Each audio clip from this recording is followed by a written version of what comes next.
Kisruh Ibu Aldila Jelita yang tak terima putrinya rujuk dengan Indra Bekti kian merembet kemana-mana.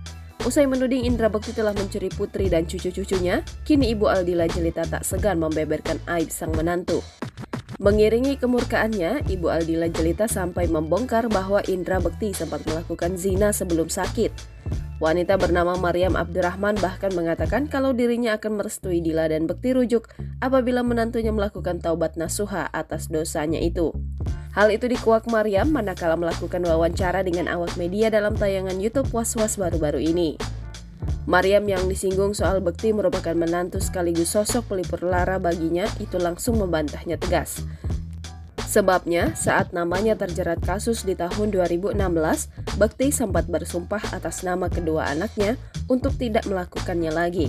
Namun nyatanya kembali terulang pada 2022. Lantaran hal tersebut, Maryam Abdurrahman menyinggung soal taubat nasuha yang sebaiknya dilakukan Indra Bekti jika ia ingin kembali dengan Dila. Ia juga berharap dengan melakukan taubat, Indra Bekti bisa memperbaiki perilaku dan kebiasaannya. Tak hanya itu, Ibu Aldila Jelita juga meminta Bekti belajar membaca kitab suci Al-Quran dalam masa taubatnya. Karena disebutkan Ibu Aldila Jelita bahwa Indra Bekti tidak bisa membaca Al-Quran selama ini, sehingga ia ingin menantunya mempelajarinya di pesantren. Selain menyarankan sang menantu bertaubat, Ibu Aldila Jelita juga meminta Indra Bekti meninggalkan dunia artis demi memperbaiki diri. Jangan lupa subscribe, share, komen, dan like ya.